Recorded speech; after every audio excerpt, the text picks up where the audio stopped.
ان المتقین فی مقام امین، اللہ کہتا ہے متقیوں کو مقام امین ملے گا، امن کی جگہ، فی جنات وعیون، اسے باغ ملیں گے، چشمے ملیں گے، یلبسون من سندس واستبرق متقابلین، یہ وہاں رنگ برنگ کے کپڑے پہنے گا، باریک ریشم کے، موٹے ریشم کے، اور تکیوں پر ٹیک لگائے بیٹھا ہوگا۔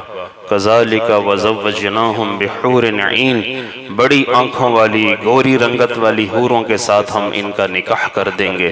یدعون فیہا بکل فاکہۃ آمنین، یہ امن کے ساتھ بے خوف ہو کر، بے پرواہ ہو کر اپنے گاؤ تکیوں پر بیٹھے جنت کے مختلف قسم کے پھل منگوا رہے ہوں گے۔ مسحریوں میں یہ چھوڑ جاؤ، مسحریوں میں یہ چھوڑ جاؤ، کھانے کو یہ چیز لگاؤ، تکیے منگاؤ، شرابیں لو، حوریں لو، بڑے بڑے ٹرے، اس میں رکھے ہوئے پھل، اس میں رکھا ہوا لحم طیر مما یشتہون، پرندوں کا گوشت، جنت کی شراب، جنت کے پانی، جنت کے چشمے، جنت کے دودھ، شراب، شہد، خالص پانی جو جس میں کبھی تغیر نہ آئے، کبھی بدبو پیدا نہ ہو، یہ سب کچھ اس کی خدمت میں لانے والے فرشتے بھی ہوں گے، اس کی بیویاں ہوں گی جو حوروں کی شکل میں ہیں، اور چھوٹے چھوٹے بچے، یطوف علیہم غلمان کأنہم لؤلؤ مکنون، وہاں چھوٹے بچے ہوں گے جو ایسے محسوس ہوں گے جیسے موتی بکھرے ہوئے ہیں ہر طرف، وہ بھاگ دوڑ کے بس ان کی خدمت کے لیے اہتمام کر رہے ہوں گے۔ یہ کیوں ہوا ہے؟ یہ جزا ہے، ان ھذا کان لکم جزاء وکان سعیکم مشکورا، یہ تمہارے اعمال کی جزا دی جا رہی ہے، بدلہ مل رہا ہے۔ دنیا بدلے کی جگہ نہیں ہے، یہ عمل کی جگہ ہے، آخرت بدلہ ملنے کی جگہ ہے، یوم الدین ہے، جزا کا دن ہے، فیصلے کا دن ہے، وہاں فیصلہ ہوگا ہر بندے کے اعمال کا، کون نکلا کون کھوٹا نکلا، اس کا فیصلہ وہاں ہوگا۔ تو جنت میں جانے کے لیے ہمیں تقوی اختیار کرنا پڑے گا، ہمیں متقی بننا ہوگا۔ جنت کی نعمتیں اللہ جب بھی بیان فرماتے ہیں اس میں اللہ تعالیٰ تقوی کا ذکر ضرور فرماتا ہے۔ ان للمتقین عند ربہم جنات النعیم، جنت نعیم، نعمتوں کے باغات میں اللہ ان لوگوں کو جگہ دے گا جن کی دنیا میں زندگی پرہیزگاروں والی تھی، حرام سے پرہیز کرتے تھے، رشوت سے پرہیز کرتے تھے، جوئے سٹے سے پرہیز تھا، شراب اور زنا سے جن کا پرہیز تھا، بد نظری سے جن کا پرہیز تھا، بدکاریوں سے جن کا پرہیز تھا، لقمہ حرام سے پرہیز کرتے تھے، کسی سے بدتمیزی کرنا، کسی کے گلے پڑنا، جھگڑا کرنا، قتل کرنا، سود کھانا، یہ سب حرام کاریوں سے جو پرہیز کرے گا اس کا متقی۔ مسجد میں آنے والے لوگ جو نماز پڑھنے والے، قرآن پڑھنے والے، تہجد پڑھنے والے ہیں، وہ تو شراب کو ہاتھ بھی نہیں لگاتے، وہ تو زنا کے قریب بھی نہیں جاتے، وہ سود سے بچنے بھی حتی الوسع کوشش کرتے ہیں۔ کہ گناہ اور قسم کے ہیں، وہ شراب تو نہیں پیتے لیکن وہ غیبت کرتے ہیں۔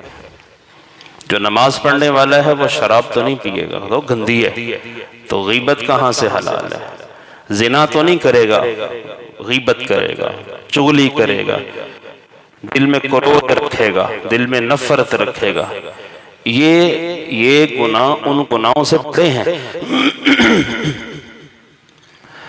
ہم زنا کو بڑا گناہ سمجھتے ہیں، قرآن اللہ کے حبیب کہتے ہیں الغیبۃ اشد من الزنا، کسی مسلمان کی، کسی انسان کی برائی بیان کرنا، اس کی غیر موجودگی میں اس کے بارے میں باتیں کرتے رہنا، یہ زنا سے بڑا جرم، یہ سخت ہے اس سے۔ صحابہ نے تشویش کا اظہار کیا کہ حضور یہ کیسے؟ لو جی بندہ کسی کی عزت لوٹ کے آئے تو وہ کوئی بڑا کو فتح کر رہا ہے کوئی چیز، تو معاشرے میں بڑی بری نظروں سے دیکھا جاتا ہے اس کو، لیکن حاجی صاحب رہا، تہجد گزار رہا، اور اس نے غیبتوں کے انبار کھڑے کر دیے، کسی کو نہ چھوڑا، کسی کو نہیں بخشتا۔ ہم نماز بھی پڑھتے ہیں تو ہماری نماز میں لوگوں کی طرف ہی دھیان ہوتا ہے کہ وہ کس طرح پڑھتا ہے۔ یار تم اپنی طرف دیکھو کہ تم کیا کر رہے ہو، تم کن کاموں میں لگے ہو۔ ایک آدمی نماز کا سلام پھیرنے کے بعد مجھے کہتا ہے میرے ساتھ جو نماز پڑھ رہا تھا میں ساری نماز وہی ویکھی ہے۔ دیکھا جی، بڑی غلط نماز پڑھتا ہے۔ تو سب سے غلط نماز تو یہ خود ہی پڑھ رہا تھا کہ یہ کس کام میں لگا تھا، ٹو میں لگا تھا۔ تو ٹو میں لگنا تو بڑا جرم ہے، لیکن وہ پہلی صف کا نمازی اس کو جرم نہیں سمجھ رہا تھا، وہ جرم نہیں سمجھتا۔ تو ہم نماز میں کھڑے ہو کے لوگوں کی نمازیں چیک کرتے رہتے ہیں، وہ کیسے پڑھتا ہے، یہ کیسے کرتا ہے۔ اپنی طرف دھیان دے بابا کہ تیرے نماز، جب بندہ سلام پھیرتا ہے ہر بندے کو اس کی نماز کا اجر لکھ کے دے دیا جاتا ہے، فرشتے لکھتے ہیں اس کی نمازوں کا اجر۔ حضور فرماتے تھے کچھ لوگ ایسے ہیں کہ کسی کو نماز کے 10/10 نمبر ملتے ہیں، پورا اجر ملتا ہے۔ کمی ہو کسی کو 9 مل جاتے ہیں، کسی کو 8 مل جاتے ہیں، 7 مل جاتے ہیں۔ یہ سارے حضور نے نام گنے، سب کا لیا۔ کسی کو 7واں حصہ ملتا ہے، کسی کو 6واں، 5واں، 4تھا، تہائی، آدھا، اور کسی کو 0 پڑی ہوتی ہے۔ پہلی صف میں نماز نمبر آئے 0 نمبر کیوں لیا کہ یہ لوگوں کی چیک کر رہا تھا کہ یہ کیا کر رہے ہیں۔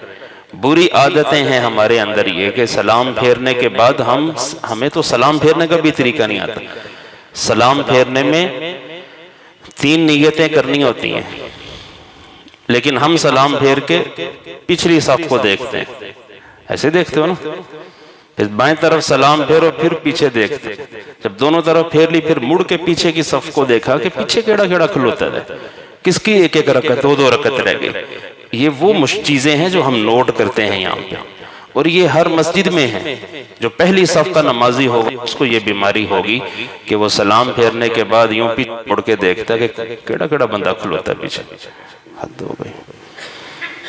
سلام پھیرنے کے بعد تو استغفر اللہ پڑھنا ہے کہ اللہ مجھے معاف کر۔ 3 دفعہ استغفار کا حکم ہے، استغفر اللہ استغفر اللہ استغفر اللہ، مجھے معاف کر۔ نماز تو پڑھی ہے، پتہ نہیں اب نمبر کتنے ملتے ہیں۔ تو سلام پھیرنے میں 3 نیتیں ہیں کہ جب اگر امام کے پیچھے ہو اور السلام علیکم ورحمت اللہ سلام پھیرو تو امام کی نیت کرو، السلام علیکم ورحمت اللہ، امام صاحب آپ پہ اللہ کی رحمت ہو، سلامتی ہو، آپ نے ہمیں نماز پڑھا دیا۔ اور پھر اپنے دائیں طرف جو نمازی ہیں ان کی نیت کرو، اور دائیں طرف جو فرشتہ ہے جو نیکیاں لکھنے بیٹھا ہے اس کی نیت کرو۔ فرشتوں تمہیں بھی سلام ہو، نمازیوں تمہیں بھی سلام ہو۔ پھر بائیں طرف بھی اسی طرح ہی ہے کہ بائیں طرف بھی امام کی نیت کرو، پھر مقتدیوں کی جو نمازی ہیں صف میں ان کی نیت کرو، اپنے فرشتے کی نیت کر ان کو ہم نے سلام کرنا ہے۔ یہ ہماری سلام میں 3 نیتیں ہونی چاہیے، لیکن ہماری اس طرف توجہ نہیں ہے۔